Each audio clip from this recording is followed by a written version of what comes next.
Hey everyone, it's Michelle with Crafty Ruse, and I am here with day 11 of my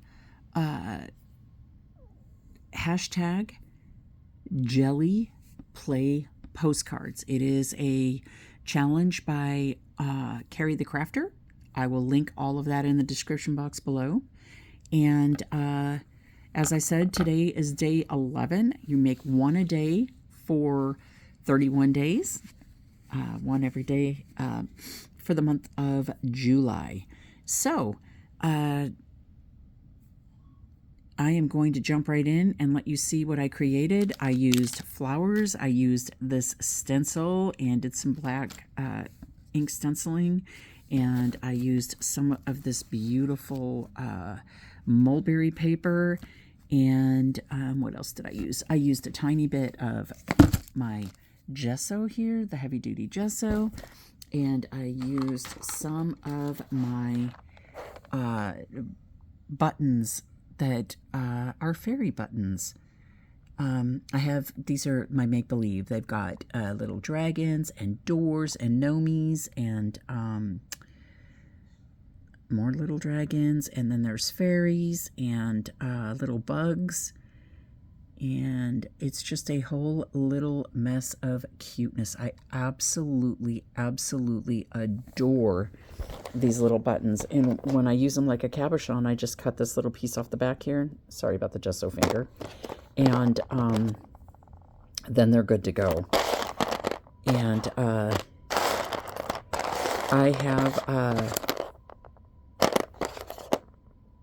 I've been sitting here for a while trying to figure out what in the world am I going to make for a day number 11, and I had the postcard picked out that I wanted to use, my jelly-plated postcard, and it was in like a teal, turquoisey color with purple and pink, and it was a really pretty card, but I had not figured out what I was going to make until Boo told me, hey, go in my room, look at this, because she's not here today. And I did, and I picked 3 beads that she had on her little craft table, and that decided what I was doing. So, without keeping you guys any longer, we're going to look at my postcard number 11. And this is it.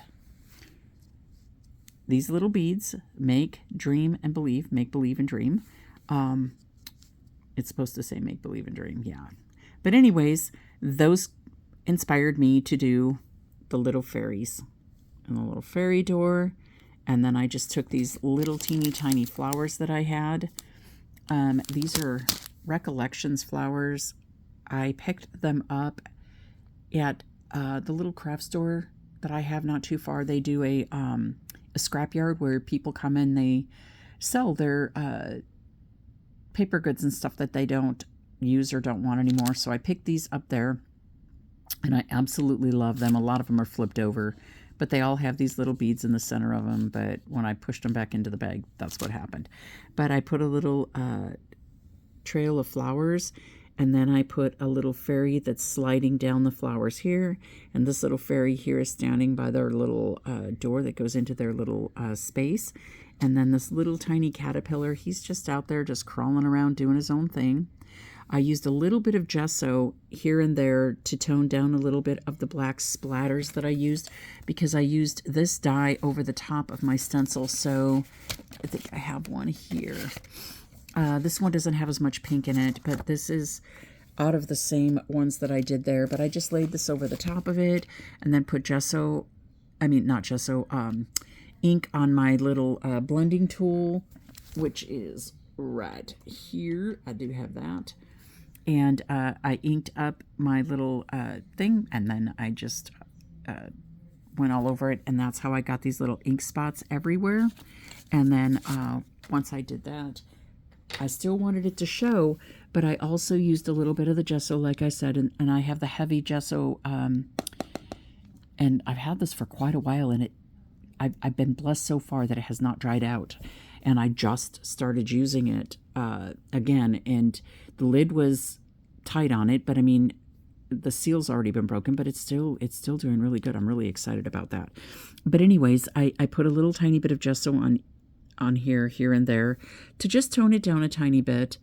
The black a little bit. You'll see in some spots it didn't, but I think that helped it out and made it not so strong. And I did try originally to stamp a Tim Holtz stamp because I was going a different direction. I was going to put this one on here, create the things you wish existed, and I wanted it to come out that dark when I printed on there, or when I stamped it, but the stamp did not. So that's where this came into play, because I was like, oh boy, now I ruined it, because I tried going over it with a black marker, but the only one that I could find was a jumbo Sharpie, and it did not work. I had no control. So you couldn't see it looking as well as it did if I would have been able to stamp it that dark. So anyways, I went ahead and covered it with the mulberry paper. So if you make a mistake on something, I mean, see, I just covered mine up with this.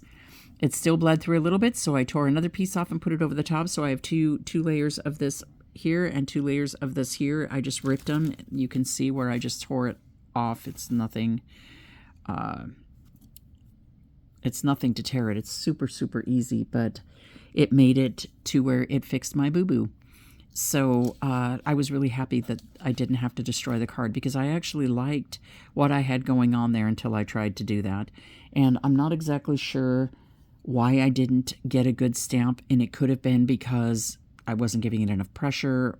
I'm not even sure. But anyways, I was able to save it, and this is what I came up with. So it's a little fairy dream and make-believe postcard. So that's it for today. Oh, and I forgot to put number 11, so I'm going to put number 11 on this, and then I will be back tomorrow with number 12. All right, guys, if you are new to my channel, I thank you so very much for stopping by. I hope you enjoyed hanging out with me for this few minutes this evening, and if you did, I would love it if you hit that subscribe button and became part of my YouTube family. And if you're returning, as always, guys, I love you to pieces. I love you, love you, love you, and I hope to see you all again soon. Don't forget, guys, go to the description box below and check out Ceri the Crafter's YouTube channel. I will link him, like I said, in the description box, and I will also put the hashtag Jelly Play Postcards. If you guys throw that into the YouTube search bar, you'll be able to see what all the other ladies are creating. Again, I thank you so much for being with me this evening. I hope you guys have an amazing night, and I will see you again soon. Bye-bye.